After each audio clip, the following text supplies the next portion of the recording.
Did you do that, or did she? Well, she did it. She acts on her own as well. That worries me, too. What she might do when she's been exposed to. Exposed? To what? Jeff, I've been so full of anger. I've had the most horrible thoughts lately. I mean, it's like vomiting up every resentment I ever had. Every ugly, vicious, sinful. It's what it is. It's sin. It's the desire to sin, Jeff. Fella's plugged into that. Alan, you did not cause that fire. And neither did Ella. Animals are instinctively terrified of fire. They won't go near a naked flame.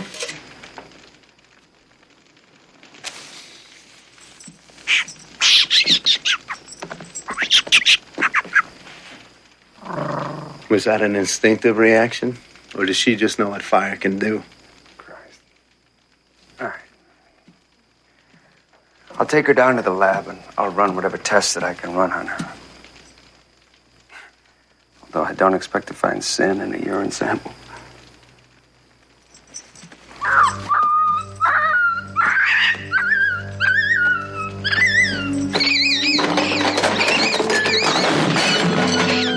Sorry, Melanie. That's all right. Don't bring her back. I'll check with you on Monday, all right?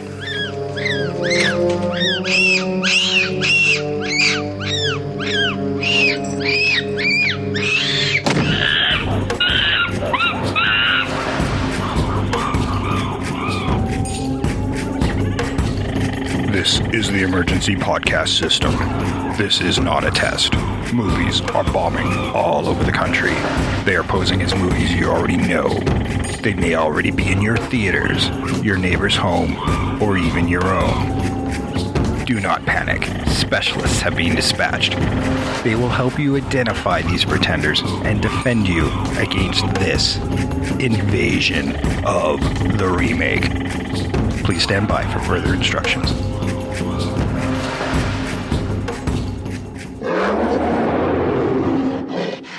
Welcome to the invasion of the remake, or isolation of the remake, week 3, 4, I guess we've been doing remotely now, not having everybody in the room, but it is what it is, and we're recording on Easter. Happy Easter, everybody! Yay! That was Sam Stepanenko in the background there. Yay! And he's cheering himself, which is really weird. Cabin fever must be setting in. You already know that I have a huge ego. Trish Coughlin is also with us today. Yeah, and actually completely forgot it was Easter. Everything is just blending together. It's true. Everything is blending together. And the mastermind of the apocalypse himself is Jeff Omega. Welcome back, Jeff. I am risen, I guess. Was that a Rise of the Planet of the Apes joke? You know, it's a joke we make all the time. Is making a resurrection joke on Easter too much? Oh, see, what I always do is I watch Pet Sematary. Well, it's also kind of inappropriate considering we were talking about jerking off before we started recording. That's true. Yeah. Well, the French call the orgasm le petit mort, the little death, so you kind of are resurrected afterwards. That's what kind of week it's going to be, folks. It's just going nuts. Yeah, now we're further and further into isolation, and we're going to be getting weirder and weirder as it goes along. But I hope everybody... That was a smart bit of trivia. I hope everybody had a good Easter. By the time you've listened to this, it's a couple weeks afterwards, but we hope you had a safe and happy Easter under the weird circumstances, and maybe video called your dinners or whatever. I know Sam's doing that tonight, so yeah, hopefully that works out. We're all finding different ways to connecting with our family and friends, and we are doing that via podcast. And guess what, guys? We're on Spotify now. Yeah, we are. Woo-hoo! Right? We are now on Spotify. It's the place to be. Yeah, we finally got the show up on Spotify, so if you're listening, you've been listening to us for a long time, and you know how to find us. And guess what? The entire library is on all those other platforms. We did have to yank first roughly 50 for Spotify, but most of the libraries there after that, and YouTube is also one of those places where the entire library is not at, but you can go to any other podcast provider for the entire library, and subsequent episodes will pop up on Spotify as well, so follow us there if you've got a Spotify account. Now, this week we're going to be talking about Monkey Shines from 1988, and I've already got... Wait, that is some internet troll going, well, monkeys aren't apes and you have apocalypse. Well, guess what? You have no friends, and this is why. Nobody likes you. Nobody likes you. Yeah, I don't discriminate. I love all mammals that are close to humans in DNA. Thank you. Yes, I feel the same. I thought of a new name. We could call it Primate Pearl. Primate Pearl? Primate Pearl. Okay, for those nitpicky guys, we'll call it Prime-April. Yeah. I like it. They can suck it. They've got that name. So now that we've already batted away the internet trolls going, well, monkeys aren't apes. Yeah, we know. We're doing it anyway. Get over it. Why would we limit ourselves? Why would we limit ourselves? Options? Yes. And so we're going to be talking about Monkey Shines from 1988. I'd never seen this before. I don't know why I'd avoided it, but it's actually quite a good movie. I'm excited. It's a complex movie. It's a very loaded movie. Oh, yeah. And I was really kind of struggling with some ideas, and hopefully things will flesh out as we go. Sometimes it just happens on the fly, but I was definitely struggling with the ideas because it's a very strong story, and I would call this more of a thriller than a typical horror movie. But maybe George Romero was more of a thriller director anyway, at least up to this point in his career. I mean, he was certainly associated with horror through his zombie stuff, and this was his second commercial release after Creepshow, which really turned him off on this one. We'll get into a little bit more of that later on. But my first watch, and quite enjoyed it. I thought maybe there's a lot of unnecessary complexity that could have just tightened up this movie a bit. But given the difficulty with shooting with monkeys in the first place, there was probably a lot of footage to choose from. And in the end, he didn't wind up getting the final cut. It was recut by the producers, and thus his return to independent filmmaking. Yeah, that'll do it. Mm-hmm. That'll do it. What about you, Sam? Was this, had you seen Monkey Shines before? Yeah, I had, actually. And I remember, I was only 18 or 19 when it came out, and I remember not thinking very much of it when it came out. I just don't think I got this particular type of horror. I just was too young for my undeveloped brain to wrap around. I really enjoyed it this time. I saw so many things that I would have entirely missed as a younger person. How about you, Trish? I think I might have seen parts of this growing up, but I think like just really sitting in and looking at it was the kind of the first time this time. And I mean, I enjoyed it, but when you look at the trivia and that George Romero didn't get final cut out, there's a bunch of holes and things I had questions about that I'm sure he answered, and I can feel it. And you're probably right, and that's because there's so many complexities and subplots going around that quite a few of them are left dangling because of it. And we'll get into some of those as we go along. But yeah, I noticed that too. And that's where it's like, well, we could have done without that and simplified. Like it's overcomplicated in some regards. Yeah. Didn't hamper my enjoyment, but they certainly could have simplified it. Oh, yeah, no, I'm not saying I didn't enjoy the movie. I really did. But it was just some bits too, I'm kind of like, so they took out some stuff that would have explained things and left this in, and it just bugged me because you set up they'll set up a subplot that never pays off. Yeah, it could have been much tighter. Yeah, that's where they needed to tighten things up, especially with Jeffrey Fisher's boss in Dean Burbage. That subplot just kind of goes away, and it's further developed, and you don't get the payoff, and it's very frustrating with that. Now, Jeff, this was one of your top recommendations in the first place, so I'm assuming you'd seen this before. Yeah, absolutely. I actually really, really like Monkey Shines. Yeah, it's a movie that I watched probably actually when I was around 18 or 19. It was one that a friend of mine had showed me, and I really liked it then, but again, watching it now, I think I picked up on a lot more, and there was definitely stuff I forgot about. But I think that, to add to what we were talking about with all of the subplots, I haven't read the book yet. It's a pretty short book, and watching the movie, actually, I'm a little bit more inclined to read it now. I think that's one of the pitfalls of adapting a book, is that books have a lot of subplots, and I get the impression that it's not it's not an unfaithful adaptation, so it could just be that they were trying to get too much stuff from the book and they could have streamlined it a little. But overall, I really, really like the movie. Mm-hmm. Well, given how much footage I think Romero actually shot, they probably could have made a 3-hour movie out of this thing. Yeah. But, I mean, when you're shooting with monkeys and animals in general, they don't work the same way. I read that he had around 12 different monkeys, or 10 to 12 different monkeys. Plus, Tom Savini had made prop monkeys as well and animatronic ones, and with yak hair and stuff to round this whole thing out. Given how good the animal performances are, they must have been very difficult to make in the first place. That's one thing that's very striking about the movie is that the animal performance is very stellar. Mm-hmm. The animal in the movie is as much of a character as anyone else and is as expressive. That's very hard to achieve non-verbally and with an animal. Yeah, and when I was watching this, and this is one of the few times where we've done a movie with an animal, we've even done some within April, of course, where we've talked about a remake using some CG and motion capture. This is one of the few times where I think that wouldn't work in a remake, where you actually need the physical animal on set, because you really wind up liking the animal, at least early on, because he's so adorable and with the hugs and stuff. And I said he on purpose because the animal actor, who was Boo, by the way, who plays Ella, it's a male monkey who winds up playing a female part. Normally, female animals, specifically with monkeys and stuff, are used because they're more docile. This was a rarity within film in general because of that. But that could be something we can work with as well. Who knows? Well, and they're also less likely to go around marking their territory. They don't waste that time. Right. Like the male apes are always pissing on stuff. So it's kind of like, we just need an ape that won't piss on everything.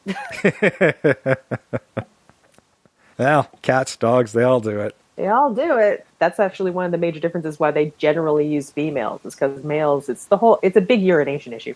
They even explain that in the movie. Yes, they do. And I like the way they did that, actually, because it kind of reemphasizes your point as to why they would normally use a female to play a female character.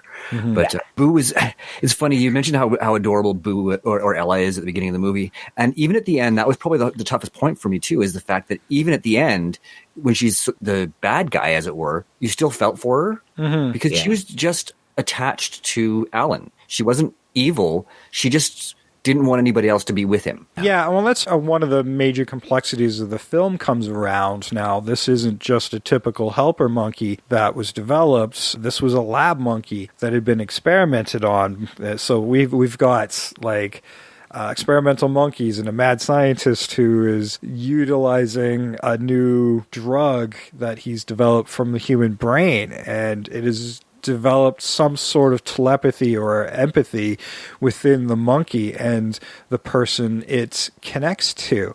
Now, we have the main character of Alan, who was an athlete who becomes a quadriplegic in an accident. Through the process of the film, we get the monkey to be trained as a helper monkey because Jeffrey, the mad scientist character, needs to get out of the lab because his boss is wanting results and is a schemer and is going to probably try to steal Jeffrey's work. So this is a way to get the animal out of the lab and hide his experiment. So he's lying to his friends as well as trying to save his monkey from being dissected, which is something his boss has an affinity for, is torturing and dissecting animals. And we got protesters in here, which is another subplot that goes nowhere. Although I guess there's an alternate ending on the Blu-ray that you can see where the character of Dean Burbage, the boss, does kind of get his just desserts as he's injected the formula in all of the remaining monkeys in there. And they kind of overpower his brain and when they trash the lab and basically murder Burbage, which would have been pretty cool to see. Yeah. That certainly would have brought more of the horror into it, because you're right, it's more of a thriller. I wanted to talk about the horror right at the beginning of the movie, and I don't want to forget about that, because you talked about how Alan's an athlete, right, and then becomes a quadriplegic, and that's the first 10 minutes. You're like, okay, there's your first part of your horror is this person who's very physically fit, and now all of a sudden he can't use any part of his body except for his head. you're trying to quickly establish his identity without getting a lot. There's not a lot of dialogue. We just kind of saw him post-coitus working out naked, as you do. Yeah, what was that? I don't know. Put on some pants or something. Watching like Die Hard 2, which came out also in the 80s, like, you know, Robert Patrick does naked Tai Chi at the beginning of that movie. Is that just like a thing that athletes did or do? I guess if you want to show off the really muscular glutes, you gotta have them naked. Just that you get the best stretch if you have no clothing on in the morning, maybe? Maybe. No restrictions. I don't know. I would only take it if it was like, okay, now we're showing them working out in ancient Rome, because that was the whole thing with the Olympics. They were naked. So I get that, but what is this? I mean, in the movie, it is like maybe shorthand for like we're showing you that this man is like his body is in peak physical condition. Mm-hmm. Well, at least when William Sadler did it in Die Hard 2, he was at least smart enough to close the drapes. Oh no, and this was a trend of like the late '80s, early '90s. There was like this sort of equality thing happening there, where they were showing men's naked butts a lot more, just because I think a lot of people were tired of the exploitation of women and saying, well, hey, there's a naked woman's butt or naked breast or whatever, and now they started to show more of men's anatomy as a balance. Maybe I don't know. I don't know. If I was that cut, I'd want to show it off too. True. But yeah, the equality thing really wasn't a thing. If you're still showing women full frontal and I don't get to see a dick, then it's not equal. Do you want to see a dick? Yeah, actually I do. Okay. Watch Reanimator. Yeah. But man, those naked corpses scared the hell out of me when I first watched that when I was a young teenager. There you go. Yeah, see stuff like that. That makes sense. Yeah. If you're going to make him naked, make him naked. Yeah, well, I mean, in this movie, there's not a lot of nudity. I mean, you get to see his girlfriend's the side of her butt, and then there's one scene where you see like a shadow of a breast. I mean, his nudity was by far the most naked in the film. Well, and I felt he was more naked actually in that moment where his mother is giving him his bath. Oh, that was actually, yeah. I mean, you got a real sense of the discomfort, and his performance was outstanding.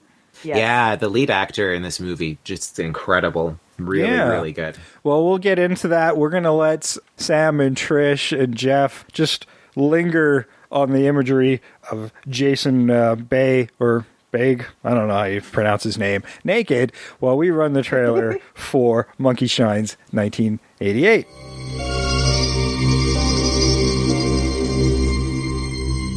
Once there was a man whose prison was a chair.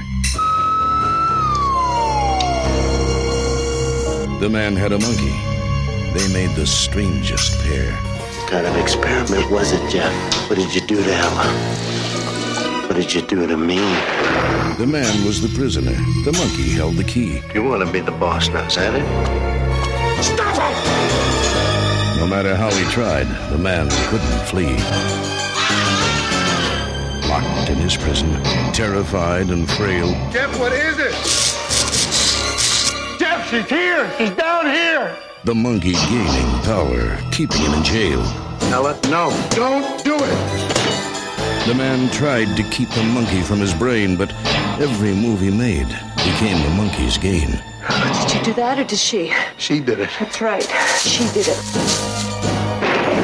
The monkey ruled the man. It climbed inside his head. And now, as fate would have it, one of them is dead.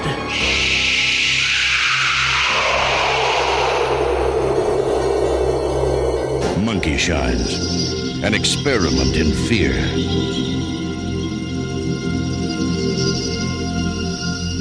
We're back, and was that enough time for you guys to get off during that break? No? Not my thing, Jay. I love the poem from the trailer. What, masturbation is not your thing? Well, not to Jason Baig. Okay. Why, is there something wrong with that? No, I'm just kidding. Not my thing. Not criticizing people who Oh, shut up. Quit being so PC about it. Jesus. Tell Jeff, quit picking on me then. No, I won't, because I do it too. Everybody picks on masturbate to Jason Bay? I had to run the board. My hands were busy. Maybe it's later. Just cold sweat. The opening sex scene. was kind of sexy for not having any actual nudity. So, Janine Turner. You know, that Nice. actually is a really good example of eroticism in which you can portray something in a way that it's suggestive more than it is anything else, but it doesn't need to be anything more than that. Yeah, it's a very well-made film. I think this is one of actually Romero's best as far as a filmmaker goes. So yeah, this is based on the novel by Michael Stewart, and he's got a few other credits listed on IMDb. So if you've seen like Eye of the Storm, Midnight Edition, and Favorite Son, those were all him as well. Of course, the screenplay for this movie was also the director of this movie, George Romero. We've talked about George a couple of different times. First time was way back in episode 3 with a couple of different Jeffs, but neither one of them Omega. Yeah. And that was, of course, Dawn of the Dead. I almost missed this one because I wasn't around for it. No, that's right. You were not. Pre-Sam. Yeah, that was Jeff Alpha and Jeff Beta. I didn't come up with the Alpha and Beta yet, but that was pre-Omega. Yeah. And then we did talk about another Romero movie in episode 95. Which would be the Crazies. That would be the Crazies. So you can check out those episodes in our back catalog if you want to check out more Romero goodness. Yeah. Now, Jason Bay... You haven't done Night of the Living Dead? No. Well, the problem with Night of the Living Dead, it's been remade quite a few times, and that's a lot of movies to watch. So we may do some sort of special as more of an open conversation about it somewhere down the road, but it's a little tougher to talk about because there's a lot of movies for us to watch, and they're still making them. So it's a frustrating thing when there's only 2 or 3. It's a little easy. When there's like 10, then it gets a little tricky. but we might do something for it down the road. After our first outing where we had I Am Legend and Omega Man and we did 4 in that episode, and we learned really quickly that doesn't work very well. And but we did do like a Christmas special on the Christmas Carol, and we just kind of went in our own directions and watched whatever versions we wanted to watch, and then had more of an open conversation about the versions we watched. So we may do that with Night of the Living Dead down the road as more of an open conversation, so we can kind of touch upon all of them without having to watch everything. Mm-hmm. Okay, so this movie stars Jason Baig as Alan Mann, the main character, who's been in everything that starts with the title Chicago something. Like, literally every Chicago thing. He was in Chicago Hope, and then he played the same character in different Chicago things, spinning out. Chicago Hope was a completely different thing, but then he spawned a character in Law & Order SVU, which then went into Chicago PD, Chicago Fire, Chicago Med, and Chicago Justice. Because he's making a career out of being in TV shows that start with Chicago. Weird career goal, but good on you, man. It's a strange career. A strange statistic. Do you think that he lies awake at Chicago? night? I just want maybe Chicago. Just think of maybe one TV series you could have, which would be like Chicago Suburbs or Chicago Little League or Chicago. This isn't going to be a horrible TV show where bad things happen to people. Do you think he lays awake at night worried that he never got the part in Chicago? Oh, the most obvious one, and he's not in it. That's terrible. John Pankow plays Jeffrey Fisher, and most people remember him from Mad About You. Kate McNeil was Melanie Parker, and you can catch her on House on Sorority Row, another classic. Joyce Van Patten was Dorothy Mann, who plays Alan's mother. She was in Trouble with Girls with Elvis Presley. Ooh. I know. When do I get to talk about Elvis Presley movies? Never. That's twice in one day. I just saw this morning that Danzig just started releasing Elvis covers. So maybe Elvis is just in the cosmic consciousness or something. I don't know. Wow. Yeah. Okay. I'll stick with Elvis. I'm sure that'll make Danzig fans. Danzig just rips everybody else off. I'm sure I just pissed off a lot of heavy metal fans. I am not a fan of Danzig. I met him once and he's a dick. And I don't care who knows. That is my opinion, by the way, so please don't sue me. No, I don't think anyone would begrudge you saying that Danzig is a dick. Yeah, he's a dick. I met him and his whole entourage, and they're all assholes, in my opinion. Entertaining sometimes. Yeah, they are a unique group, that's for sure. Christine Forrest played Mary Ann Hodges. We probably mentioned her in episode 3 because she was also in Dawn of the Dead, also married to George Romero, so you can probably see her in a lot of Romero flicks. Stephen Root played Dean Burbage, and I think this was his first or second. I think this is his first recorded feature moving from stage to film. And his agent had told, don't tell any casting people that you don't have any film experience. Just, you're an actor, right? Just don't let them know that. So he'd recorded this first. I think there was another movie that came out just prior, despite being recorded like a month later. But this was his actual first full-on acting gig, and he's now one of those guys that you saw that in that thing that one time. He's in everything. You can most recently have seen him in Get Out and Man in the High Castle, and I just literally yesterday, by accident, I've been kind of, because of the Picard series, I've been going back on Netflix and watching the old Star Trek Next Generations, and I just watched an episode with Stephen Root in it, and I almost didn't recognize him because he played a Klingon in the episode with Spock, the two-parter. So you can catch him in that as a Klingon, and that was kind of cool. And because he's so good at voice work, I almost didn't recognize him under all the makeup and stuff. It was pretty cool. And he looked very different when he was young. And I only just realized that he was Melvin in Office Space, too. Yeah. It was one of his most iconic roles. Yeah. I was just thinking, now that you mentioned that, like, alternate ending on the Blu-ray where he loses his mind, is Office Space the sequel to Monkey Shines, where he's already lost his mind and he's working at that place and he really needs his swing line stapler?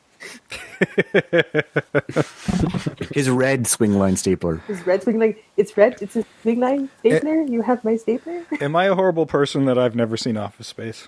Yes. Oh man, All it's right. so You good. would. I think you would like it. I think I would too, actually. Yeah. Anything Mike Judge makes is worth checking out. Okay, on to another guy here who's gone on to a hell of a career. Stanley Tucci plays Dr. John Weissman, and he's the one who performs the surgery on Jason Bigg. And another crucial plot point in this movie, among a bazillion of them, is he's done this operation after the accident, and because of the damage done during the accident, he misses a medical condition which could have made Alan a quadriplegic at any time. So it was basically a misdiagnosis that was easily missed by this young doctor. And I'll be honest, even as a young man, I'm like, I do not recognize him as Stanley Tucci that I know today. He looks so different to me, but he had hair. I know, hair. Sort of, yeah. Sort of. So strange seeing him kind of in a movie where he is a relatively modern actor in people's minds, and like seeing him in an 80s setting that's very obviously 80s is very surreal. It was, and we've only talked about him once before, and it wasn't even really an on-screen character because it was an animated character, but we talked about him in episode 150. I missed that one, sorry. Oh, well, that would have been our Beauty and the Beast episode, and he would have been in the remake. I don't remember which character he played, but there were a lot of big actors doing voices of those Beauty and the Beast characters in the remake. So that's the only other time we've talked about Stanley Tucci, but probably not the last time because he's a very established actor who's gone on to some great things. So I'm sure we'll talk about him again. Boo played Ella, as I mentioned before. Boo's the monkey, and this was the only credited role I could find for Boo, but well done, Boo. And she has an IMDb page, or he has an IMDb page, which is awesome. Yes, that's how I know that, yeah. Janine Turner was Linda Aikman, basically the ex-girlfriend, winds up becoming the ex-girlfriend during the course of this movie. After the accident, she pretty much leaves Alan, a shitheel thing to do, and shacks up with with his doctor, Weissman. Another needless plot point that overcomplicates this movie by a large margin. And as I bring these things up, it's like, good God, there's a lot going on in this movie. But I disagree with you on that. That's an important point. I think it's dog shit. Like, he didn't have enough shitty things. If she just left him, that was... Well, the shacking up maybe was a little bit much. There's just complication after complication. And this is where I find all these little plot points start hampering the film a little bit. But Janine Turner played that character, and we did talk about her in episode 147. Cliffhanger. That's the one. Yeah.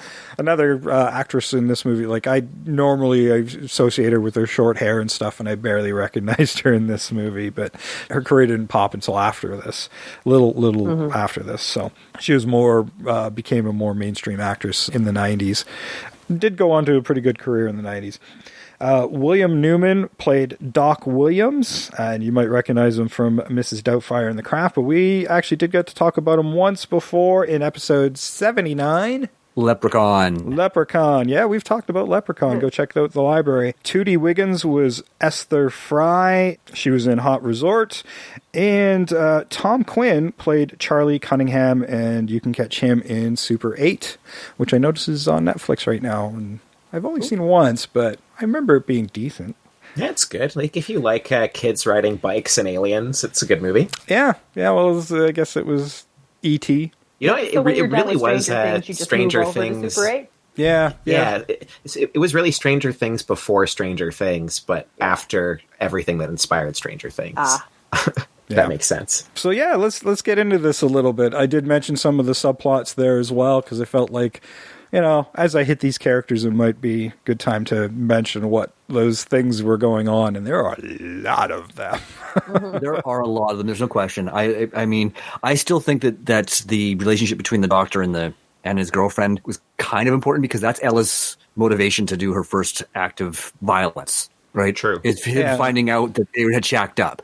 Right. I agree that it felt kind of like, well, shitty thing after shitty thing after shitty thing, but it also is Ella's motivation to do what she does. See, and I thought there was something probably a bit more complex there that they didn't even touch on. Like, imagine if it's like a relationship that's sort of not completely working, and like this happens and you're with somebody, and it's like, frick, I wanted to break up with them before this accident. No. And then you can't do it. Yeah. And I wished it would have been more like that. And that would have been a more interesting story to me as well. Yeah. Like, and I got to argue with Samuel on this one a little bit, because, yeah, that might have been motivation, but equally so, he was also really mad about the misdiagnosis, which means you could have used one or the other to justify that murder. Yeah. So one or the other could have gone, and it wouldn't have changed much.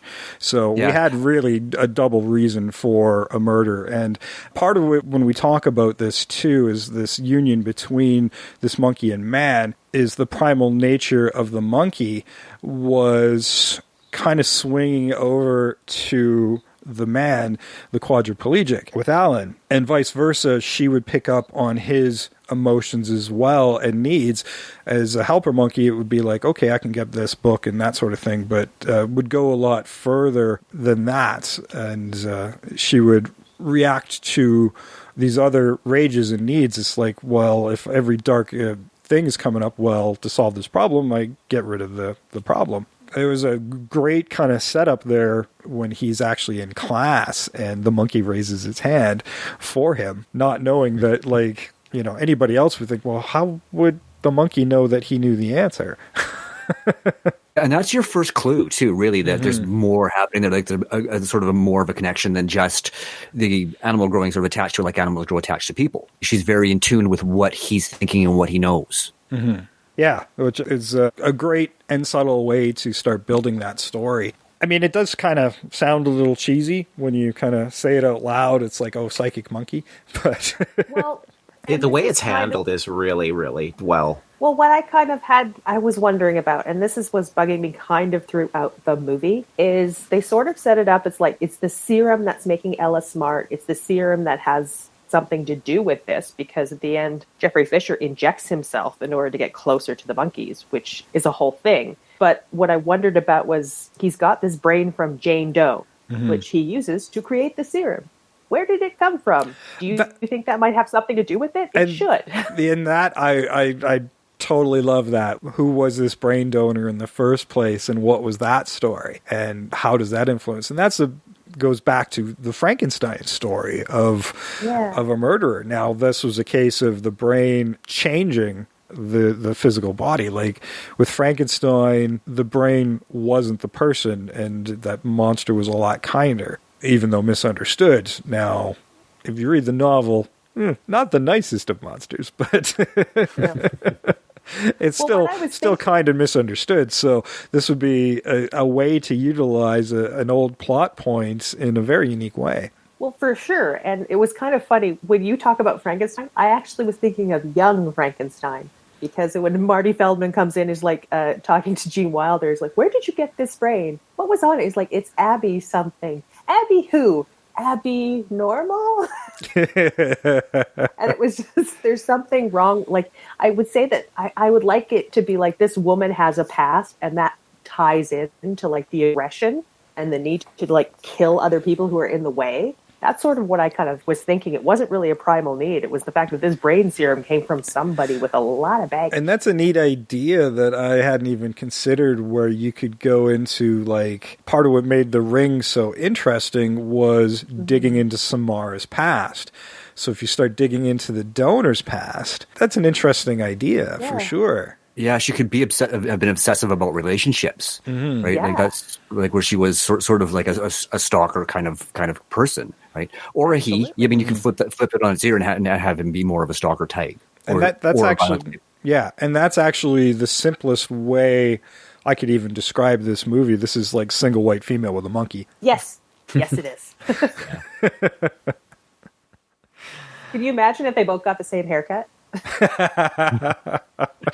I am now.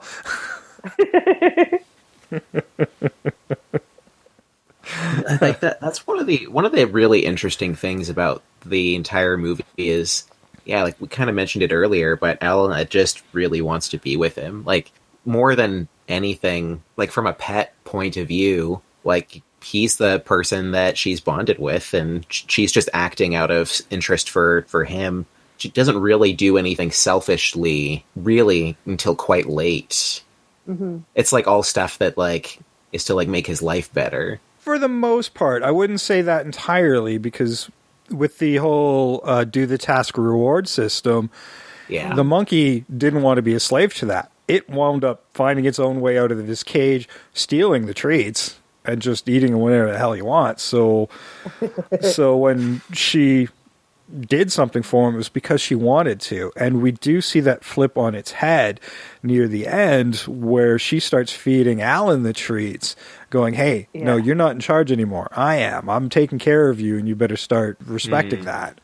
And it's a really interesting way that happens. Like, it does kind of clumsily happen at the end, and I think maybe that's because of the cutting. I do find that third act is not as solid as the first two, and that's probably where the producer interference starts coming in the edit. It's built fairly well for the most part. Mm-hmm. I didn't know much about the history of the movie, and I forgot to look up trivia about it, weirdly, for this one, but I didn't hear about the argument, I guess, over the cut of the movie. I had no idea. I thought it functioned pretty well as a unit by itself. Oh, as far as the filming goes, I guess that went fairly smoothly.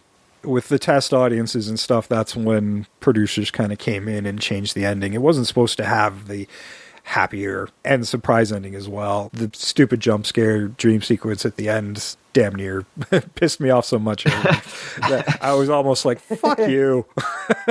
That one made me angry, because they never did it any other time, and I thought this was a nice subtle thriller, and then they'd pull out the one jump scare, and I'm like, I hate you. I hate you for even doing it. Even though you can see it coming a mile away, it was still annoying. Yeah.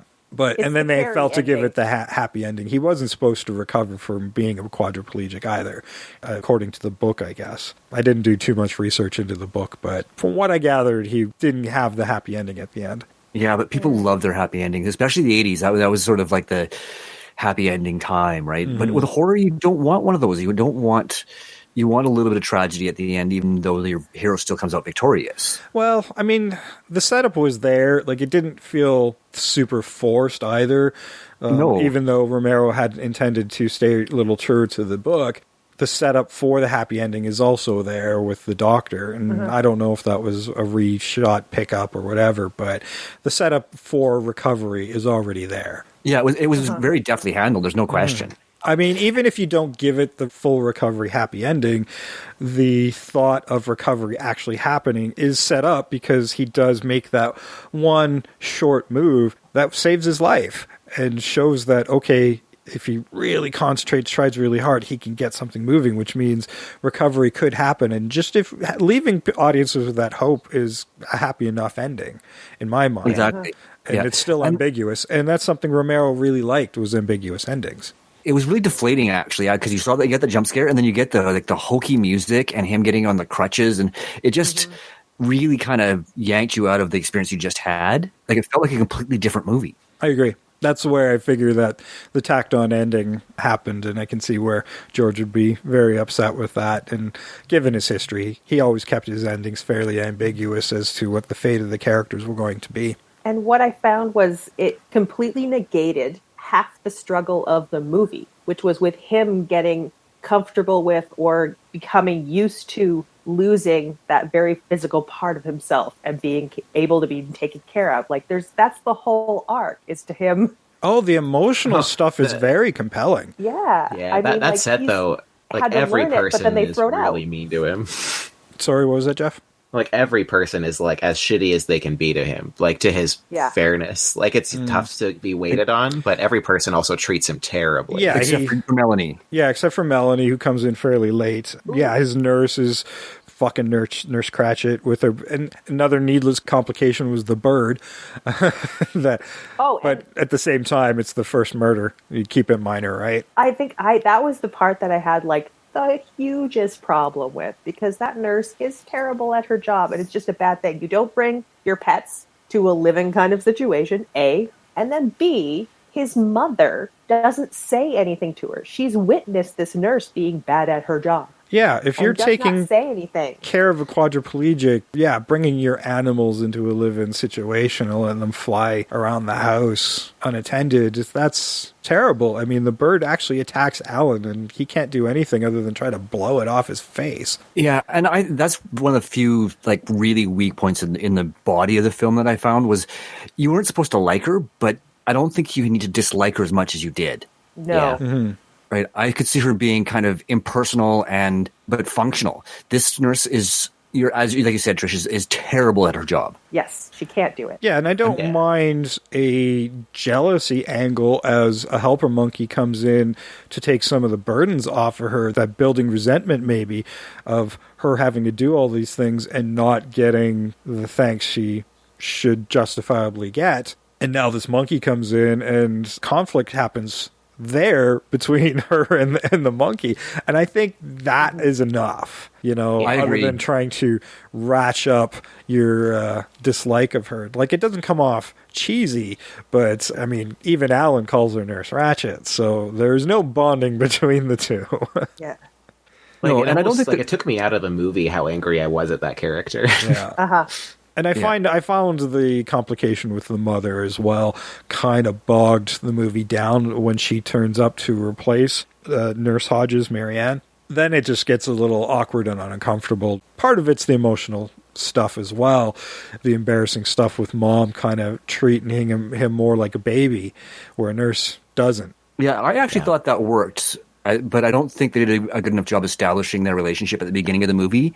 Yes. To sort of make it work as well as it could have in the last half of the second act and the beginning of the third act. Yeah, and I get the feeling some of that stuff was cut, because even Dr. John Weissman mentions that to Dorothy at one point, is you staying here is hampering his recovery. And this was, I think, after his suicide attempt. Yeah, it was, yeah. Yeah. Well, and it's also, there's this weird thing about it, because they make mention that she has her own business, blah, blah, blah. Again, somebody with their own business would talk to this nurse. But also, she's like, oh, I've sold the business. I've done all this, like, just to take care of you. Like, there's this weird type of thing where she thinks by doing this, she can go back and, like, redo the mothering she screwed up the first time. Yeah, and I'd like to see more of that at the beginning of the movie, sort of established during the first part of his recovery. Mm-hmm. Yeah, and like, she probably never wanted to be a mother. Yeah, and but the rules of the time said she had to. And normally that would be a conversation between mother and son. It's like, hey, Marianne's put in her notice. Should I hire somebody else, or do you want me to come out there? I have no problem selling my house and my business and moving in, rather than just doing it. But well, I think that establishes what kind of mother she was, though. She's kind of, she just takes liberties and makes assumptions about what her son wants. But I think you need to establish that at the beginning of the movie, that's who she is. Yeah, they show that later when she comes around the second time. They don't establish it the first time, so when Dr. Weissman is telling her that you're part of the problem, we haven't actually seen that problem. Mm-hmm. Not really, no. Yeah. Exactly. Like, I almost feel like you'd have to have a conflict in which she tries to make a decision for him at the hospital near the beginning of the movie that he's not okay with, to establish that that's something that she does because she thinks she knows what's best for him. Mm-hmm. Well, it's already set up there. They just did a poor job of handling it. This is one of the few spots where it was poorly sort of written, is when she announces that she's brought in a nurse, there's that whole opportunity right there. Mm-hmm. Yeah. And I mean, that nurse was awful, but again, we make her, again, competent but unpleasant is what we really need her to be. Yeah, just make her kind of cold. And she's also not kind of a fan of monkeys. Like, she probably thinks, like, oh, this dirty animal shouldn't be in, like, a clinical setting. Like, she has a good reason for not liking the monkey. Like, that kind of makes sense and doesn't make her cruel. She's just a very no-nonsense type of lady. I think with her, it was to the point where it's like, why don't you just fire her and hire another nurse? Right? Like, she was so terrible at her job. Oh, yeah, no, and that was my whole agony the whole movie, is like, why the fuck don't you fire this woman? Yes. Yeah. Right? Why are you allowing this woman in your house and literally controlling your life? When she's first set up, too, like, I didn't have that much of a dislike for her. Like, she clearly shows she's competent and good at her job, and she's just matter-of-fact, no-nonsense. And rather than being personal and bonding, we don't see her being kind of a shitty person until a little bit later. But you do get a sense that this no-nonsense might be a problem, rather than just being cold. And maybe if they would have done that early on, because it was like, oh, okay, she's going to be a cold clinical person, but I didn't dislike her at the beginning. Only when things moved on later is when I started to dislike her. Oh, I just liked her from the get-go. I just thought she was cold and like, I don't know any of you people. This is how it is. I'm in charge here. I mean, there was a certain amount of domineering, but there were like everything was with the patient in mind. But it's also a new job for her as well. So we haven't seen her breaking the boundaries as of yet until the following scene when the bird's flying around. Yeah, shortly after her introduction. That's when things like, okay, now we're starting to see what she's doing, and she's going to make this place more her home than his. Yeah, and actually that gives me a thought on how we could sort of get rid of the bird but still sort of establish that animosity between her and Ella. Mm-hmm. Is she could be the first quote-unquote accident where Ella arranges for her to fall down the stairs, or something along those lines where she has a tragic accident rather than her bird dying and then her moving out. I think that would establish Ella's motivations a little bit better. Yeah, just maybe pattern of going up the stairs. It could be as simple as like, hey, the monkey deliberately pooped on that stair so she would slip and then fall and crack her neck. Yeah, and it could appear to be an accident. Yeah. So we know, or the audience knows, but nobody else does. Yeah. This is Ella's doing. Yeah. Yeah, and I also feel like to establish that he can make outgoing phone calls and for there to be a whole scene about that, I mean, she can even, like, the angle in which someone grows increasingly dissatisfied with their job and more potential exists for them to abuse the person they're looking after, it's interesting, but he needs to reach out to somebody or anything about it and then be told that, no or something. Like, I feel like that would be his mother. Yeah, exactly. He needs to make more of an effort to try to take as much agency as he can, because really we're shown that he can do stuff like make phone calls still, but he doesn't ever, even to save himself. And with modern technology now, you won't need those little drop-in cards like the movie shows from '88. We can have smart homes where it's like, okay, Siri, call this person, this person. So, like, there are certain aspects. It's like Google Home, open my blinds, that sort of thing. That technology's there now, and it's a lot less expensive to do as well. That's something we can establish. I mean, they were already doing it in this movie anyway. We can do it in a more recognizable setting, but it also gives the monkey a little less to do as well. Well, actually, maybe not. I was just thinking about this. Like, maybe you can have it established, like the monkey knows about the Alexa and figures out like how to get it unplugged. Like, it knows where the Wi-Fi is. Like, we do see it snap a telephone cord, chewing through the telephone cord. Now we got wireless telephones, that sort of thing. So yeah, if you chew through the Wi-Fi cord or whatever, it'd be similar.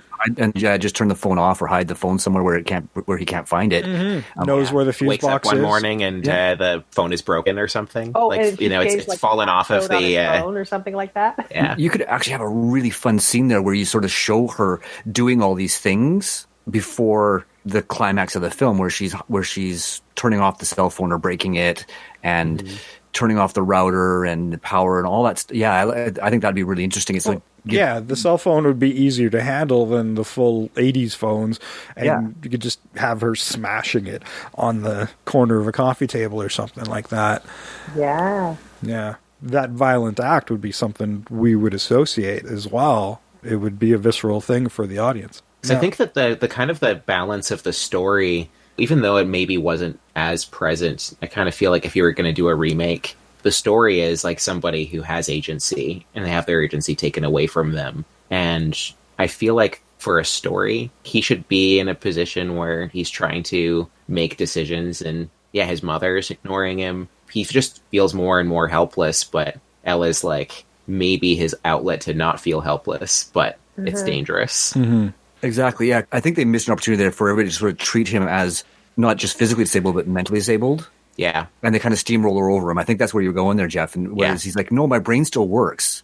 Yeah. Right? And that's where the law school kind of establishes that. It's like, no, I'm still as smart as I ever was. I just can't do the physical things I used to do. Yeah, well, I did enjoy, like, the early part. Well, maybe not enjoy. I reacted to the way I think Romero intended, is we see those stages of grief and acceptance at the beginning of the film with the attempted suicide and depression early on, before the monkey actually helps him with the acceptance and saying, hey, I actually have an animal that cares about me and I'm bonding with, as well as I can actually function in this world and have a purpose. And when he finds that purpose again, we see it finally get shaved and brightening up. And with his connection to Melanie, who we haven't really talked about too much yet, she trains helper monkeys. And despite having this facility where she's raising the monkeys, which just looked like a barn, and it was, it was shot in a barn. But she even calls it a barn. Yeah, so she's been raising these monkeys, and they've all been already promised out. But this is where Jeffrey comes in with the lab animal and his lies as well. But that introduces her in helping the monkey and Alan bond and getting one familiar with the other and training both of them really in how this new lifestyle is going to work. There's a big jump in time during those moments, but they don't really make those clear. But clearly that's not going to be an immediate thing that happens. And it's interesting because she's also the first person who sort of recognizes or acknowledges that he's still a person, even though he can't use his arms or his legs. She treats him like a person all the way through, and that's what establishes that connection that they end up with. She falls in love with the person than his physical aspect or what he can do for her. She just likes him. Mm-hmm. Yeah. This might be the only time, and it probably isn't the only time in film, but it's the only one I've seen thus far where a quadriplegic has sex. Yeah, one of the very, very few. Yeah, and like it's very. There's more than there's water dance is another one. Like I'm sure there are. This is the only one I've seen. It's like handled very well. It was handled very, very well. It was subtle, but you knew what was happening. And and I think that's where you leave that ambiguous ending again. Is like, well, they can be intimate. It may not necessarily be a great experience for him, but he can still offer her things that she might want in a relationship. Yeah, and I mean, I think if you read about some of this stuff, he's not completely out of other things that can happen. Like, I don't think his penis is like completely out of play, depending on what happens. Yeah, no, I like the establishment, but I have a question for everybody here, the guys. Sure. when she goes over to his house and uses a straight razor to shave him, are straight razors just everywhere? Because this happens a lot in movies where people just happen to have one lying around. And I don't see them that often. It might have been a little more common in the 80s, but never had one in my house growing up, never had one myself. I do have one straight razor, and it's a movie prop, so it's not even a functional razor. It's all dull. It's like the baguette in the grocery bag, but with men's shaving. That's what I feel it is. It's a trope that shouldn't be there. Now, I will say that is one of the best ways to get off a full beard. Yeah. Because it doesn't pull on it like a safety razor would. An electric razor isn't going to do anything until you've like trimmed it down to a short enough length to cut. So that might be why they use it. But you're right. It is very tropey, and it is the baguette. Okay. Well, cool. and I also understand because the nicking of the blood that comes out when she realizes that he's bleeding, and then Ella does as well. That's something Ella reacts to. And monkeys in general, you don't want to be shooting and somebody's bleeding or having their period, by the way. I've heard stories of on set where people lied about their period and then an animal went apeshit. So you never want to actually be bleeding around an animal, especially monkeys and apes, because they will go savage on you and beat the shit out of you. Then you start smelling like prey. Yeah, I don't know if that's it. It's pheromonal. Like, it's not the same as regular blood. Yeah. I think in this particular case, it was Ella concerned is like, oh, you just hurt Alan. So it's one of those subtle build-ups of, like, the animal disliking Kate McNeil, Melanie. And there are other things. Even a little bit later in the movie, they've sent Ella, just before they send Ella away to be looked at by Jeffrey, when Alan starts realizing something's happening, it's affecting my emotions. I think it killed Dr. John Weissman and Linda. I think it burned them. That's when we see it jump up and swipe away Melanie's hand when Melanie was holding Alan's hand. We're starting to really see there's a jealousy aspect kicking up here. Yeah, and it's so well done. It's just kudos to the trainers and the animal performers, how well they evoked all of that emotion, as Jeff said, in a non-verbal performance. There's a disclaimer right at the beginning of the movie that they were well trained and no mistreatment of animals happened on this set. And it just goes to show you, I mean, we've seen animal performances before. We don't really see a lot of that now, because of CGI kind of taking over, and you can have the animals do whatever you want, and they're not argumentative because of it, because they're not real. That, you're also not putting them in danger. You're not, and I do appreciate that enhancement. If you do it well, it comes off well. And it's not like Rise of the Planet of the Apes could have happened with real apes. At least not without a lot of fucking effort. So there's something to be said for that. But at the same time, there's something about seeing a real animal do that and reacting real. Like that monkey's very expressive as well, which I really enjoyed. What I hate was when Jeffrey was taking Ella away to look at her, and just her resisting and the audio of the screams, that made me so upset. I don't know why. It just did something to me. I'm like, oh, I know she's the villain in this movie, but I feel really unhappy for her right now. I wonder if our audience feels the same way, because I opened up the show with that. And I don't think Ella is the villain. I think science is the villain. Oh, for sure. Yeah. It is. She's a victim just as much as everybody else in this movie. No, she is a lab animal and a victim of Jeffrey's experiments. I don't think Jeffrey's malicious, but he's certainly insensitive about that as well. He's very selfish about his experiment, and he's lying to his friend about the experiments. He lied to Melanie, saying no experiments were done, and he's hiding it from his also selfish boss, who's even worse. And that scene where Jeffrey was going towards Ella in the kitchen, and she was not wanting to be close to him because he just hurt her. That was a very distressing. Yeah, reacting to the inoculations, being hurt, and then we see her get more aggressive in the home, and then later addicted. Yeah. Well, so we're seeing a big evolution to Ella and her reactions to the serum. And now, I have a question about that. Sorry, you go ahead, Trish. Sorry, I have a question about that. Jeffrey needs to get much better at giving needles, because he's not good. He just jabs it in there. It's it's the little monkey. It'll get in the skin. It's fine. But then when he takes the serum, he has to do the whole heroin addict, like right in the vein thing. I'm like, well, if it has to go in the vein, then maybe you should have been doing that the whole time, dude. Yeah, why did you just stick it in the thigh? You didn't really give a shit where you were sticking Ella. Yeah, Right? exactly. But my other question too is, now is she addicted, or is she now realizing that that's what's making her smarter? I mean, both things can be true, but they do establish that she wants it. It's something that's, and this is where I find like the movie isn't as strong as the first two acts, is when she starts craving it, or at least Jeffrey voices that as a concern.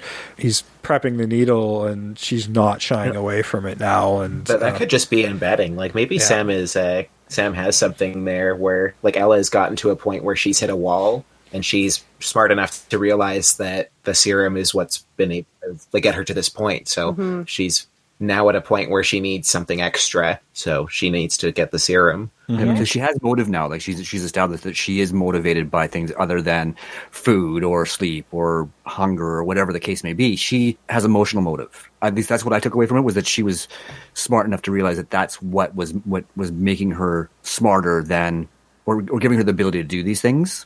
Oh, and I agree. Okay, well, I think as much as we can talk about this movie for all day, I think, because there's so much to talk about, we should get into some remake territory. We've kind of touched on some things now. I was dabbling with my casting, and you know, you guys might have your own ideas, but I was thinking about, and I generally kind of hate when movies do this, but I think it could be effective on an emotional standpoint by doing some gender flipping here with our main character. And I was thinking, because we had that kind of tragedy where the accident happened, and then the girlfriend left with the doctor and obviously was less interested in her boyfriend because of the accident. Now, we could still have an accident, but I was thinking that she could be pregnant. Whether the boyfriend wanted it or not is something that's up for discussion, but the loss causes that rift, and we can still have that separation. Without sort of forcing it into sort of this relationship between her and the doctor, or him and the doctor. I actually prefer that. I think that and I can just flip my Melanie and my Alan to make that work. Well, that's really interesting, because that's great motivation. I was kind of leaning towards like casting a bunch of black people, but I actually thought about it at one point where I was thinking of like, well, we could take this in a Jordan Peele direction, who would be a great director for something like this. Yes.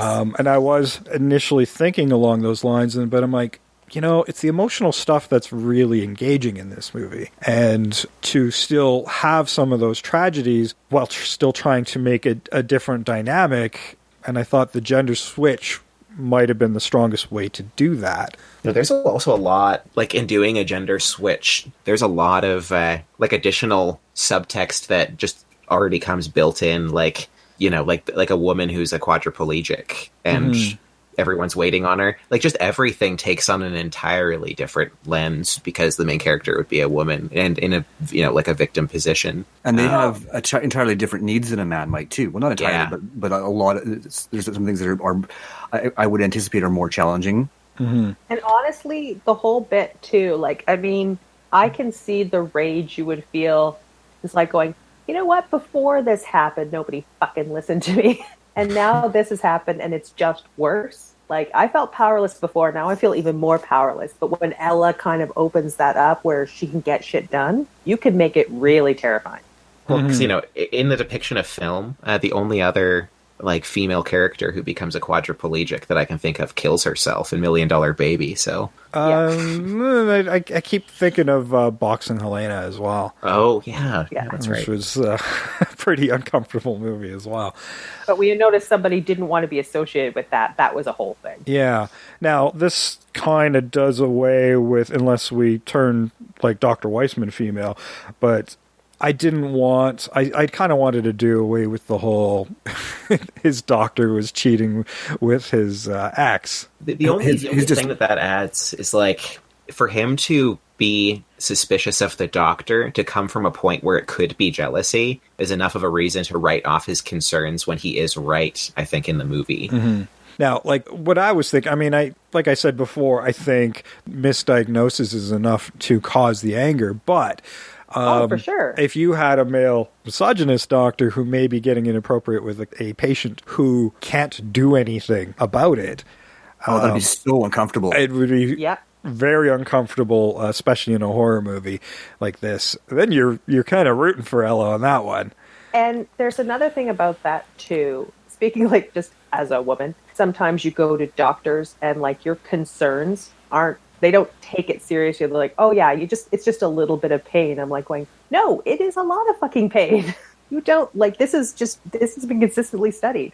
So it sort of brings that whole bit in where it's like, this misogynist like doesn't really believe her. So of course he's going to misdiagnose her.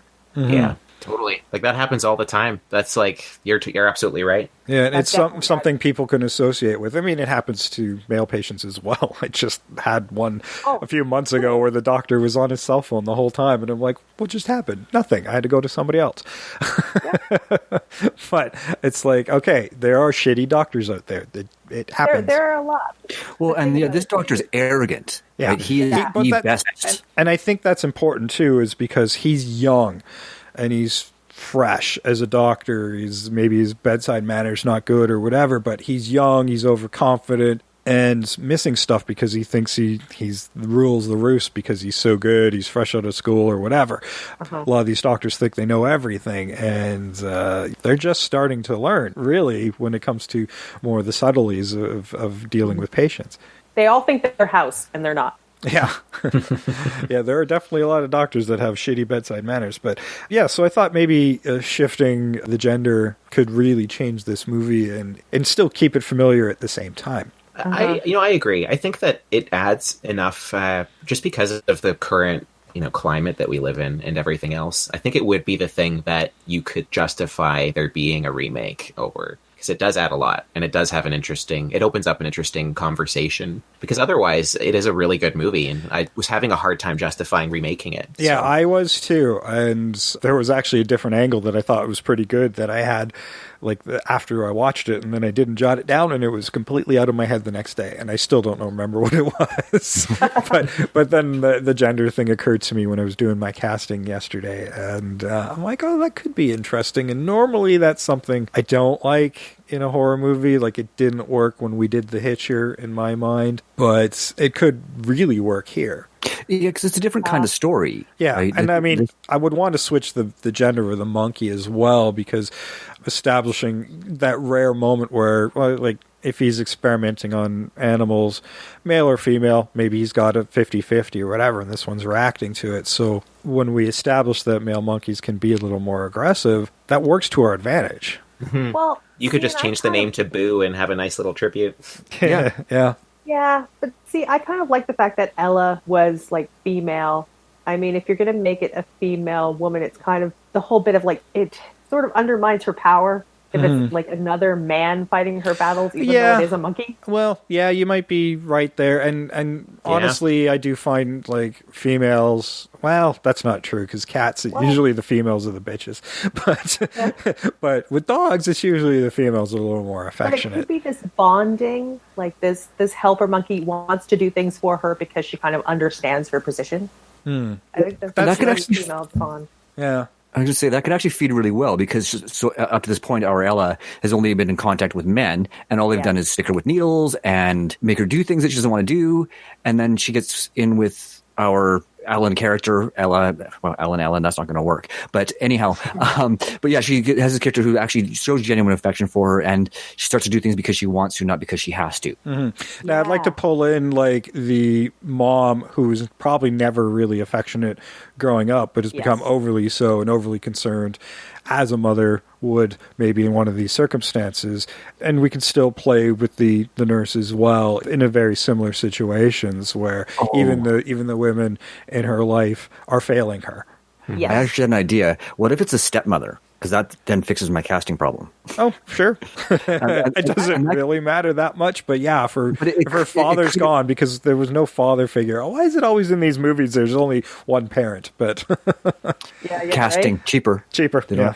But yeah, I think it's budgetary restriction. Yeah, but I think a stepmother could sort of help establish that sort of relationship that they're not close because they're not actually blood related, but the stepmother really somehow desperately wants to be connected to her stepchild because she's been part of her life for so long, but still doesn't get how to be a parent. Yeah, one that wasn't there to raise her, and that's what makes the whole situation uncomfortable, is they didn't have that connection. It's like the mother is seeing this as her opportunity to raise her for the first time. Yeah, and it actually creates a new dynamic there that could be really interesting and explains the dynamic as well. Yeah, the infantilizing nature of like, oh, now I can take care of you from the start. Yeah. Yeah, that's a very interesting angle, and it still preserves a lot of the plot of the movie. And, I mean, we haven't done anything that really changes a lot, but at the same time, through the different dynamic, it'll just change organically because of it. Yeah. Yeah, I kind of dig it. Yeah, I like it a lot. I think that a lot of the concepts and because Romero was a very socially conscious director, and I feel like at the time he was talking about things that needed to be talked about. But I think that really in this case, if you were to gender flip it, like all of the dialogue that this movie would have would be relevant. And I mean, marginalizing disabled people still happens, and it's just not talked about anymore. Gets swept under the rug by the next thing. And getting talked down to, like, it's the whole thing where his body doesn't work, and that's the only part that's different. But it's this whole thing, you see somebody in a chair, and for some reason people think they're mentally feeble. Yeah, like just people's tendency to talk slower. And we can still have moments of, the strength of that character, especially when, if we do make her female, where she does speak up. It's like, I'm not deaf, I'm not retarded, I am in a chair. You can still talk to me like I'm a person. And having some of those more humorous moments at times where it's the people around them are realizing they have changed the way they talk to this person. And that's something I admire about Jeffrey. He doesn't change. I wish we would have seen the characters interact once before the accident so we could see if that was... But I do get the sense that the character never changed in his behavior. He's late to the welcome home party. Everybody's laughed when he shows up, and it feels like, this is still same old Jeffrey doing Jeff things. And he's obviously close enough that he has his own key and everything. So, and he's doesn't care. I mean, he's got that beat up old car with the door that won't close. Those moments of humor with him were part of the movie that kind of broke some of that tension, so that when the tense moments happened, they were really tense. Yeah, he may be the mad scientist cliche, but he doesn't come off as a cliche. He does come off as an actual person who's got his own problems. He's doping himself up to stay awake for 3 days at a time so he can just get more work done.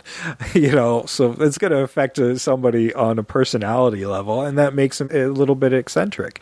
And that what's kind of makes the character likable as well. It's like, well, we can see where maybe this is going to fall apart a little bit because he just doesn't have his shit together.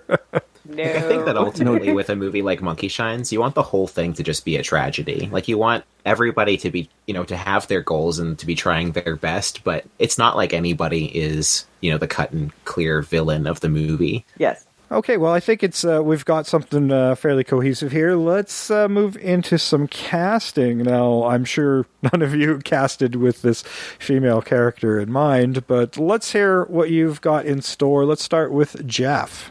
Ooh. So initially, I think that if you were actually to have... I actually think I do have a good casting. I can just change pretty much one character, just the main character, and everything else works. Oh my goodness, I can't remember her name now, and I'm terrible. But the woman who played Domino in Deadpool 2 is also in Atlanta. Zazie Beetz. She's incredible, and she's, an up-and-coming actress. I think that she would be really great, which works really well, because I wanted her mother to be played by Angela Bassett. Nice. I was thinking for Jeffrey, I was kind of thinking that we could lean a little bit more into him being an older character, and cast someone like Willem Dafoe, just because... I think it would add an interesting dynamic, and also I just watched Spider-Man. Not saying that's but he would be great. I like the idea of maybe being this old family friend who's almost like a surrogate father to him.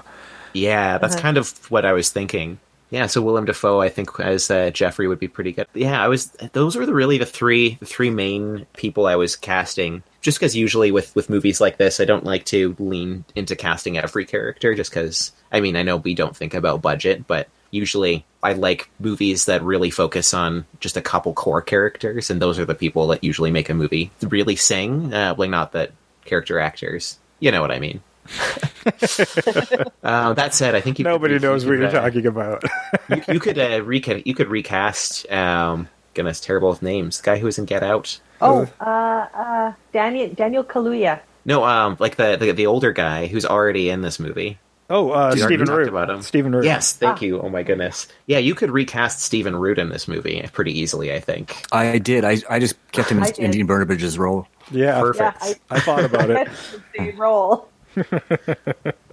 I didn't, but you could easily keep him in the same role, and it'd be fine. And he's even better now. So, yes, and give him more to do too. I would actually switch him over to the Dr. Williams role. Ooh, interesting. Ooh, I like that. Yeah. Because that was a part of what I did like. He had the younger, overconfident doctor, which was understated within the movie, but I think we talked about it here. And then he gets the second opinion from an older, more established doctor who does find what's missed. And I think that's kind of something that was something I liked and wanted to preserve in my casting. So I did that as well, but in a different way. Anything else there, Jeff? Yeah, I was kind of thinking about directors, and mostly, I know this might be, like, it feels like it's a cop-out choice, but I was really feeling like Mick Flanagan, just entirely because of Hush.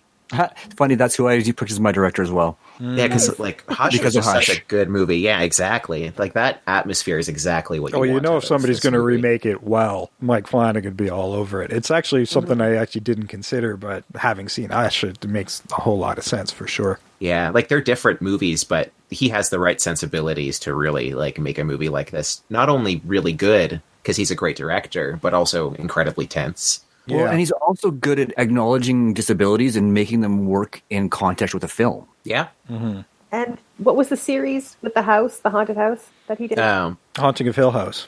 Haunting of Hill House. He's also good at adding real much needed emotion in a horror genre. Mm-hmm. Oh, absolutely. Like Annabelle Creation, which I believe, no, that was David F. Sandberg. He did a Ouija, Origin of Evil. Even that movie, for a series, like the first movie is kind of like a by the numbers type thing, and watching him approach the exact same subject matter and bring in all of this like family emotional storytelling and all of the like just the way that he approached the exact same material and all the deftness he handled it with. Well, he understands why Stephen King works so well as well. It's not the horror and the weirdness that comes in, the beyond reality stuff that creeps into those stories. It's the people and the people reacting to those situations. That's why the two mesh so well and have worked together several times already and probably will continue to have pairings, is because they both have that way of telling stories already inherent in them. And this works well here. He did Gerald's Game too, didn't he? Yeah. And obviously, Gerald's Game is another great example of the type of movie that, like, a director directing a person who's tied up in a bed and can't move for a whole movie as well. Like, this is a perfect director for a Monkey Shines movie. Yeah. The more we talk about it, the more I am sold on it. That all you got there? Yeah. Okay, yeah. Let's move on to Trish here. What do you got for us? Okay. Well, I was looking at my casting, and we could probably flip these, and this would work. So originally for Alan Mann, I had Patrick Schwarzenegger, because I thought, who would be like young and arrogant and then have this really take him down, and it would be very interesting to see. Interesting. Because like he's a very physical looking guy, and his dad is, and it's just a whole thing. But you know what? I would flip him and make him the doctor, if I could. Mm-hmm. And then for in the chair for the girlfriend, Ritu Arya. She's from Feel Good and Umbrella Academy. Okay. She's quite good. Who is she in Umbrella Academy? In Umbrella Academy, she is... She's Ellen Page's Lila character. Well, I know it's not Ellen Page. Yeah, she's Lila Pitts, is what it says. Okay. I'm just trying to picture her because I have seen the series, but wasn't... Yeah, she's Lava and Feel Good. Okay. I've binged Feel Good, and I thought she was really good in it. Cool. And then for Fisher, I actually did a gender swap on that, and I made it Mia Wasikowska. Thought that'd be interesting. Melanie Parker, I cast as Gugu Mbatha Raw because I love her, and I was watching her on the morning show, and she was great. For Dorothy Mann, I actually did a weird thing where I went a lot older, and I made it kind of the character's grandmother. Oh, okay. And so I went with Holland Taylor, and she was like the mother on 2.5 Men. You've seen her everywhere. Oh, okay, yeah, I know who she is. Yeah, movies. Dan Burbage, I left to Stephen Root. Okay. And then when I cast the brain, which is where I got the idea that the brain had something to do with the whole behavior. Mm-hmm. No, I like that, and I think we should keep that in our remake, or add that into our remake. A little bit of backstory about where the brain came from. The brain, and I cast Fairuza Balk as the brain. Oh, genius. Nice. And then for the director, I went with Karen Kusama because of The Invitation. Oh, very good. Because that one, I'm still so unsettled by it. Right. And it's just building a claustrophobic feeling of tension. Like she used that. That's just like one place, one house, and building that claustrophobia. And that's kind of what this movie does as well. So that's what I was thinking. Very good. Great casting. And Samuel, what do you got for us? Okay, so I'm just going to flip my Melanie and Alan. Okay. Because it still works for me. For the sake of argument, I'm just going to call Alan Melanie and Melanie Alan. So my Melanie, I cast Kat Graham. She is not really recognizable, but she was one of the main characters in Vampire Diaries. And she does a lot of voice work and stuff too. So I was interested to sort of see what she could do with a supporting role, but now she's a lead role, so even better. For my Alan, I cast Ty Sheridan from Ready Player One. Okay. Right, I wanted somebody who's maybe looked like they would be in law school and around that 23, 24 years old age for that character. Kat Graham's a little bit older, but still looks like the right age. For my Jeffrey, I agreed that because he is an established research scientist, he needed to be a little bit older. I didn't go quite as old as Willem Dafoe, but I did go with an actor in his mid to late 30s. I went with Drake Bell from the Disney TV series because I wanted somebody who's kind of had that John Pankow look almost, and who was capable, deft with comedy. So I thought he could do that quite well as well. Because he actually is quite funny in Josh and Drake. That's what it was. For my Dorothy, I did go a little bit older than I originally intended, but I just wanted her. So I went with Jennifer Tilly. Okay. Nice. I think she'd be great, especially considering she's now a stepmother. I think that she'd be a great kind of shrill stepmother character. I think it works better, though. Yeah. For my Dean Burbage, as I mentioned, we went with Stephen Root. I did cast my Dr. Wiseman. I went with Justin Timberlake. I thought he could do smarmy, arrogant really well. And he's a good actor. He's actually quite a talented actor. Yeah. For my Dr. Williams, the older doctor who discovers Dr. Wiseman's error, I recast John Pankow in that role. So I was thinking the same way you were, Jay, but just did a little bit differently. Nice. I did cast the nurse. I wanted Kate Mucci. Okay, cool. I mean, she does do comedy more, so I think that you could sort of lean into that a little bit with her character where she's still funny, but not in the right way. And then, as I mentioned, my director was Mike Flanagan. Very good. It's actually, I forgot to mention, I was thinking Angelica Houston for the caretaker. Not just because they have similar haircuts, but, Angelica Houston should be in more movies. And yes. She has that stern, like, she knows what's best for you kind of vibe, so. Right. She really does. But I have a problem. If she's still working now, something went very wrong with her life. She didn't save anybody. Okay, now it's time for my casting here. As always, I did the most, but you know what? I forgot to cast the Linda character, but I think everybody else did too, so it's fine. Nice. I went with, because I did do the gender swap in mind when I did my casting, so for my Alan character, who I've now named Alana, it is Alicia Vikander. I was still trying to keep the age group around the same, in the early 20s, and somebody who was really fit, so if we still wanted to make her an athlete, great. If not, doesn't matter, but I liked how the tragedy of somebody using their career as something physical. Yeah. It just adds to everything along with it. But Alicia Vikander, I think, is bound for great things, and I thought this would be a great opportunity for her. For Jeffrey, I wanted to keep that similar look and feel, and what better kind of best friend / and maybe there's even romantic interest in there as well, where he's a little jealous of the situation, but the friend who's been friend-zoned. But I was thinking of Bill Skarsgård for Jeffrey, and most people will think of him as Pennywise these days, but I like his look, and I thought that would be kind of cool. And he was pretty good in that show that Eli Roth did on Netflix. Oh, yes. I'm trying to remember what it was called. I really Hollow Grove? Something like that. It wasn't Hollow Grove, but I quite enjoyed it with the vampires and the werewolves. I did like that series. Oh, that's Hemlock Grove. Hemlock. Yes, Hemlock Grove. Yeah, Bill Skarsgård was like a good actor in that show. He was one of the highlights. So yeah.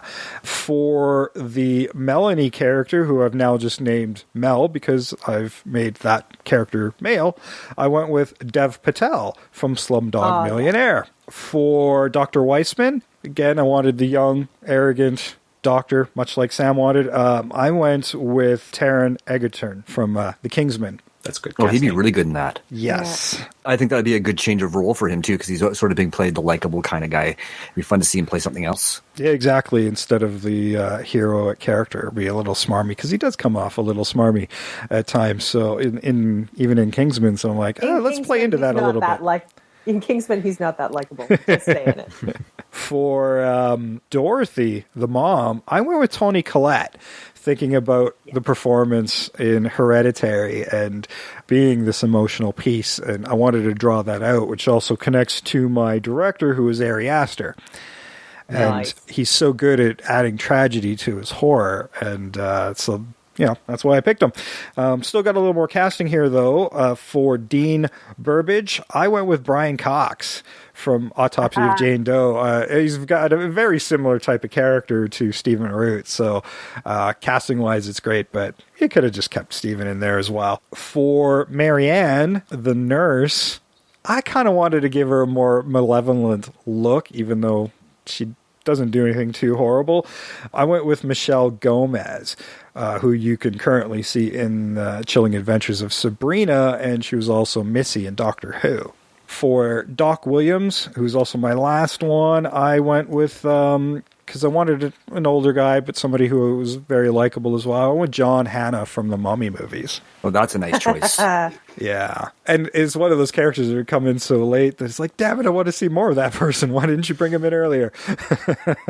Yeah. And he's an older guy now, so he's about the right age to do this. Yeah. No, I was thinking... Not too old, but still working. Yeah, I was thinking of that as well. It's like, here's this actor who I still love to see and can still be in these great older role parts. And he was just in S.H.I.E.L.D. a couple of years ago as well as a scientist character. Yeah. So still somebody I love seeing when they pop up from time to time. Awesome. Yeah, so I think we had some really good casting there. And hopefully we came up with enough ideas to kind of make it new and fresh for a new generation. This one was a toughie. I got through it and it was like, oh, I'm glad I gave this a day to sit on because I don't know what to do with this. Yeah, it was partially the reason I really, really wanted us to tackle it, because it is kind of a movie that's tough to tackle for a remake. But we did identify some of the problems with it as well, and I think we've fixed most of them. I don't think we really fixed the problem with Dean Burbage necessarily, but that was the only thing we didn't really address. No, we didn't, and maybe that was on purpose because there was just so much going on that you can honestly leave it out. The threat of shutting it down or destroying the animals because the scientist Jeffrey isn't producing might be enough. And that's what I was just about to say, is establish that there's pressure on Jeffrey to produce results, and he wants to protect his one success, which is Ella, and that's why he does what he does, instead of this whole story about the even evil scientist. Yeah, it just simplifies that story while still kind of keeping it there. And it adds more motivation for Jeffrey. Yeah. And it's one of those motivations, like with research, it's so hard because you need the time to get the results and make sure you're getting the results you're supposed to get and make sure you followed everything so that you can repeat it and make sure that this is right. But all the time, the research is people like, I'm giving you money. Why haven't you given me anything? And it's sort of like they're constantly fighting with that whole money thing, which is just, that's something to illustrate in this movie. Is that's just what happens. It really does. Mm-hmm. Definitely. And it really simplifies that and it tightens up the story just a little bit because then you're not dealing with that backstory quite so much. Yeah. I mean, you could still have the bit where the dean has gone into his lab and taken all of his research because he needs to show some results and he's pulled it just because he needs to look at it and go, okay, well, can I still justify this funding? Yeah, we could accomplish the same thing with Jeffrey going into his lab and seeing that it's gone and then finding out from somebody like all of that information, like very quick and move on. Mm-hmm. I would actually just get rid of, like, rather than have the scene where the monkeys are running rampant, I would just have the whole lab been cleaned out. Yeah. It's like he's been shut down. Yeah. he was warned and he's been shut down, which is a good thing. His experiment is off-site now. And we've seen this similar plot work in Rise of the Planet of the Apes, so Absolutely, it does work. Yeah, this was a fun episode. I'm glad we got to do it. It was a toughie for us, but we got through Monkey Shines in 1988, our third entry into Prime April Ape Apocalypse. 1988, maybe 1988. Oh, very good, very, very good. That's it's still one per episode. At least. We have been fairly pun light when it's seems to be just sitting there waiting for us. We don't get low hanging fruit. I do. Sorry, not. Oh yeah, you totally do, Jay. My favorite low hanging fruit are bananas. So I'm going to interrupt. I just wanted to add something. This is one movie where I was watching it, and then I found out about like the argument about the cut.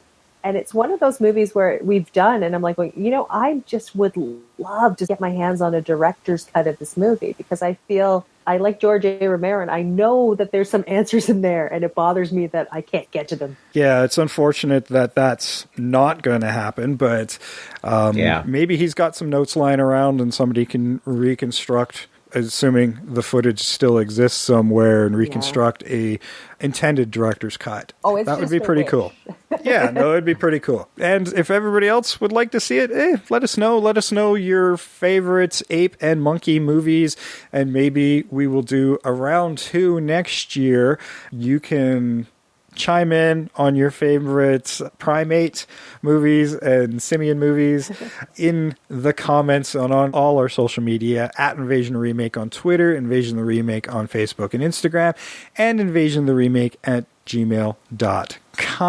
So send us your requests, your suggestions, your comments. So just if you want to have a chat with us, we'll be happy to talk movies with you and maybe get some new ideas for some new episodes down the road. We do have a fan challenge coming up in May, so we're always listening, and if we like what you have to throw down at us, it might be turned into a future episode.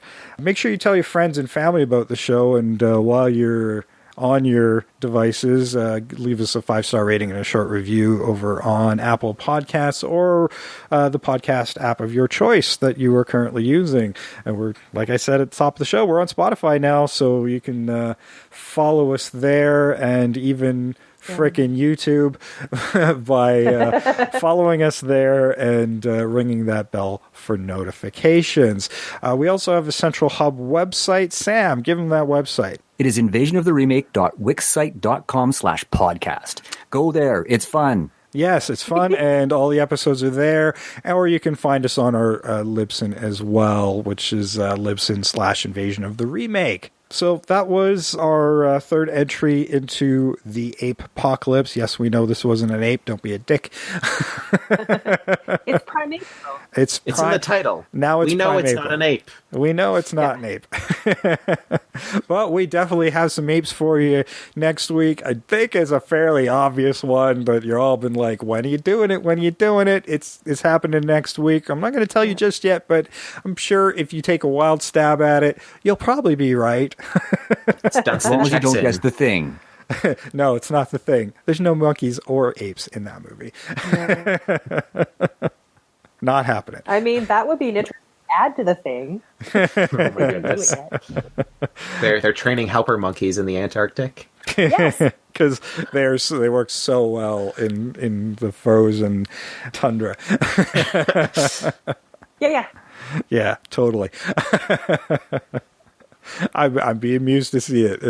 That'd be more of a throwback to the ludicrous 40s and 50s science fiction movies for sure. Yeah. We should have remade that one with like ape body and the Martian helmet. Oh yeah. Isn't that an Ed Wood film? Maybe it was. I don't know. Remember? Is that movie The One-Eyed Monster or something? I don't remember. Something like that. Chime in on the comments, guys, because I don't know exactly which 50s sci-fi movie. Everybody kind of knows it, but I don't remember what movie it was in. I'm sure there's a Mystery Science Theater on that one. I'll have to do some more research for it. Maybe if we do a round 2 next year, we'll add that one in. Who knows? But until next week, I've been Jason. I'm always Sam. I continue to be Trish. And I'm always Jeff Omega. And we are out of here.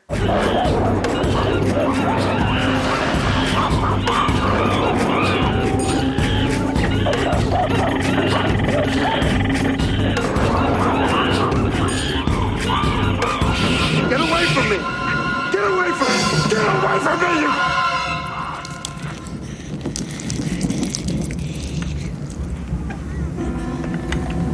You slime. You filth. I'm gonna take you apart. I'm gonna rip your fucking eyes out. I'm gonna tear you open and chew out your fucking heart.